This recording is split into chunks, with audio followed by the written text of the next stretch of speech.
Okay, so now we're going to continue on with these stretches. So we're going to start off with a basic quad stretch. So the key thing to keep in mind here is most of the time we just think about pulling our heel towards our butt. Well, what I would like you to do is to think about your heel going toward the ceiling. So not just toward your butt, but toward the ceiling. You're going to get a much deeper quad stretch, that way. The other thing to keep in mind is the hip sink. You want to power through that hip. Once again, the head's going towards the ceiling, and your heel, your foot's going through the ground. So you're going to be nice and tall while you're doing this stretch. When you're done, you're going to come down while still holding the same quad. You're going to try to touch your toes on the contralateral leg.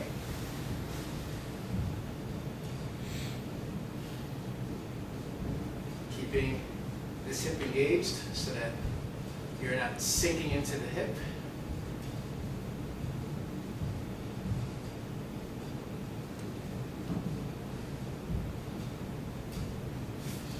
And then I'll show this from the side. In fact, it might even be better to show it from this side. I'm going to take that same leg that I've been stretching so far and just drop down into a deep lunge stretch. And then I'm going to pulse. This is the only stretch where I actually really pulse. The idea is just to warm up the hip flexor. I'll show you that from the front.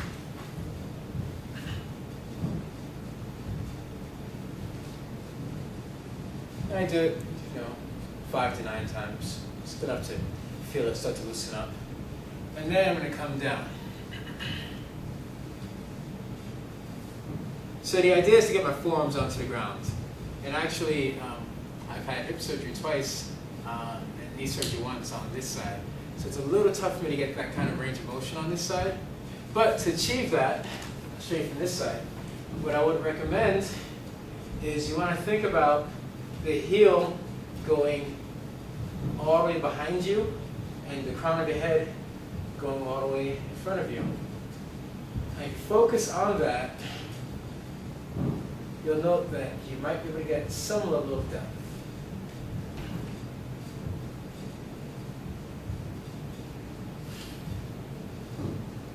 Try to breathe nice and deep while doing this.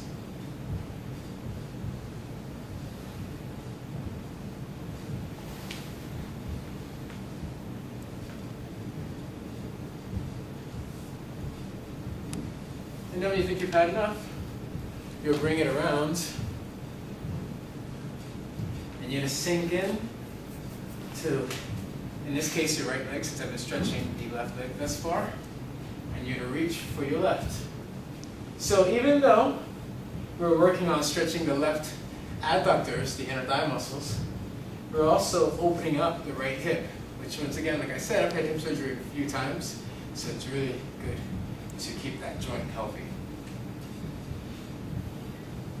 While I'm here, I'm keeping the weight on my heel and on this heel as well. And yes, I am reaching for that left foot and trying to sink deeper into the right hip.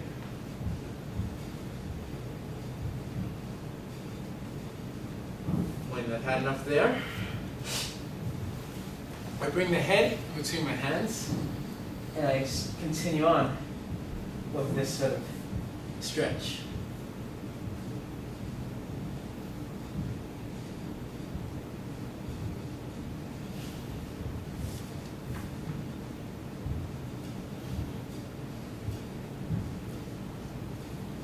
Take a moment, shake your leg out, or if you feel good, you can just keep going right into the next move, which is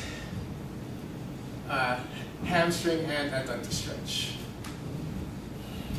Try to be as upright as you can, sinking into this hip, stretching that out as well.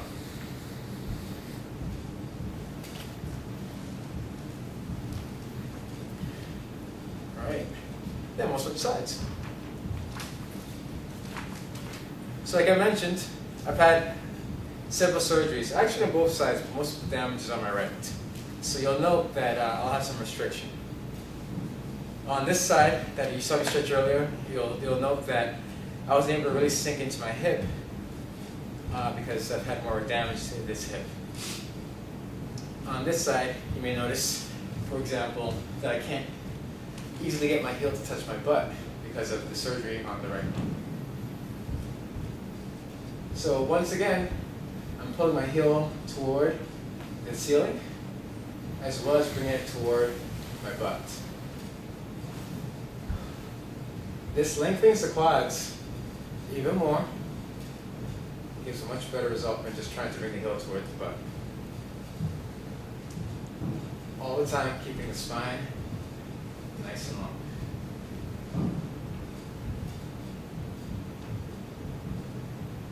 Crown of the head towards the ceiling, the heel goes through the ground.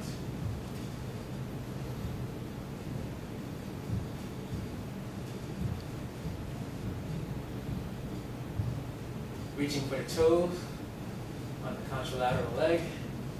Contralateral, by the way, is a fancy word for the other side. Ipsilateral means the same side.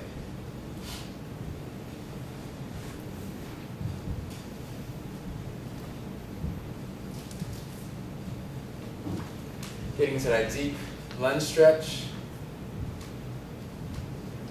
Pulsing a few times. Once again, trying to keep the spine nice and long. Getting a big stretch in the hip flexor.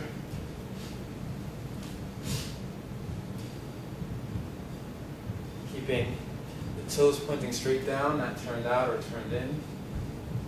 Heel reaching behind you so you can sneak in a little bit of a calf stretch.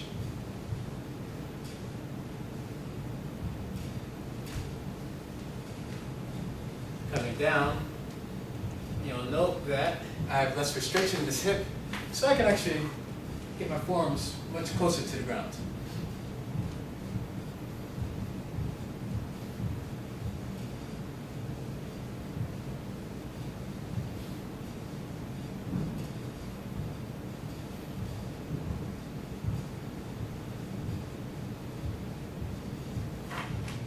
Coming up,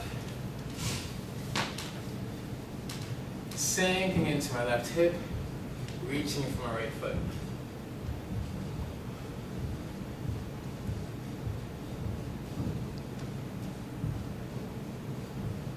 Feeling the opening in the groin.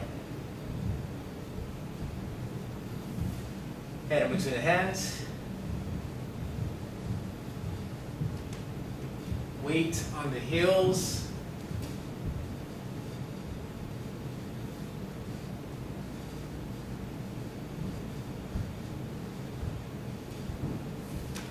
And sinking into that hip. Like I said, less damage here, I can go much lower. So if you're able to go this low, it's awesome. Go for it. Trying to keep the torso fairly upright. So none of this, more upright.